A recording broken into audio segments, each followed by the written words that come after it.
Yeah. So Paul, you started off with a special interest in evolution of mind, and now you're working on disease. You must have thought deeply about evolution and mental disorders, and why on earth so many people are so plagued by so many things, from anxiety to depression to schizophrenia to eating disorders to addiction. It's just a plague. How has your thinking developed on this? Yeah, so I think that's a good way to phrase the question, actually. What makes this so common? And of course, this is something that evolutionary medicine's thought about since its inception. So what I've been actually particularly interested in recently, because of the scientists I've been working with in Australia, is what makes us have completely dysfunctional patterns of eating. So what causes disorders around eating? And there, I think there's an explanation we're very familiar with, which doesn't mean that it's well scientifically tested or confirmed, which is that we're living in an environment that is so far from anything that our minds were designed to cope with, that it's inevitable we're going to behave in ways that are, not well designed. Our eating regulation mechanisms evolved in the African savanna, where there wasn't much fat, salt, or sugar.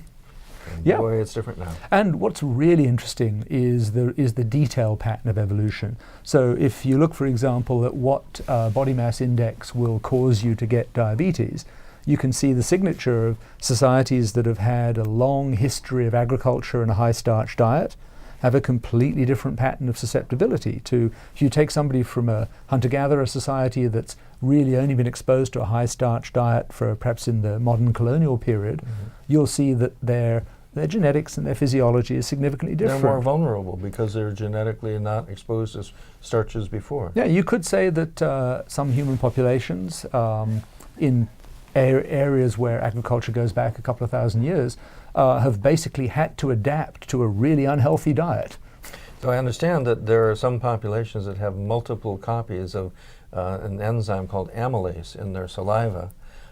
For digesting starch. Right. Yeah. Whether or not that's held up, I'm not so sure. But it's the kind of phenomenon, just like we see, the most famous example one of the most famous examples in evolutionary biology, which is if you insist on living on cow's milk for a few hundred years or a few thousand years, we're going to see genes that allow you to deal with cow's milk. And then there are, many of my friends who are from southern China who will make them really sick. What he's talking about here is lactose intolerance, and people drink milk and they have terrible diarrhea and flatulence and all the rest. But let's talk, is that a disease? I think it's a really interesting, so suppose you have somebody who is from a population where everybody has been drinking milk and expressing Northern Europe. Northern Europe, yeah, or Mongolia or somewhere like that, right? And one of those guys just has a mutation, and the result is they get really sick. In my view, when they drink milk. Yeah, because of course, if you're in a society like that where everybody drinks milk, you're going to drink milk. And I think that's just a genetic disease like any other genetic disease.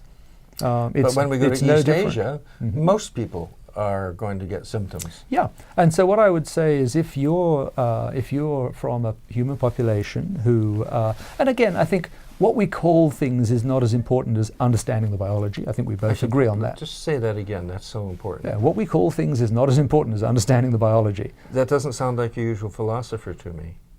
Well, I think that's itself a philosophical insight, maybe. Okay. In Australia, for example, I think somebody who's from a population where everybody is lactase intolerant, and I think that's a funny way of saying it. We should say is from one of the more common human populations where everybody has a normal pattern of lactase. Ancestrally normal. Ancestrally normal, indeed. So if you're one of those people and you go to Chicago, and everybody, wants you to, they want to give you a chocolate milk at lunchtime. Right. Yeah, exactly. I think that's very similar to what happened when the first Europeans went to Australia. So all these guys from Ireland, convicts from Ireland, and a lot of the soldiers were from Scotland. And these guys go out and they are in just about the sunniest place on earth, and they get skin cancer like there's no tomorrow. Is that right? We have the highest rates of skin cancer in the world. I mean, I and all my friends go in every 6 months for a full body skin check. Huh. We are not designed to live in Australia. Living in the wrong environment. Living in the wrong environment. So this is disease caused by migration. Yeah, and I think if you, of course, another 100,000 years, and you could fix that. There were some very in the early 20th century, in the days when everybody was a bit hung up on race, there were some Australian writers, very unscientific writers, I mean, often novelists, who had these fantasies about what the special Australian race that evolved to be in Australia would look like in the future. So yeah, people have thought about that, but fortunately we've only been there for 200 years, really nothing's had much time to happen yet. And of course, we're humans, and this is perhaps the key thing here. One of the things we do as humans is we don't just deal with the problems the environment faces, we actually transform those problems. So we invented sunscreen, you know.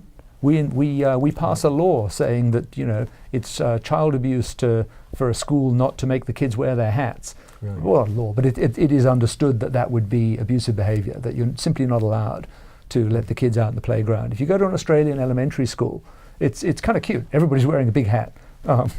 We should do that here in Arizona too. You should. You should. But there are a lot of students on this campus in the brightest sun second to Australia not wearing hats. And when you're young, that's especially for elementary school kids.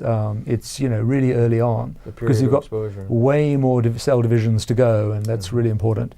So we really understand that. We, you know, maybe I think these days the idea of the bronzed Aussie that we used to be so proud of is we're not so proud of that anymore.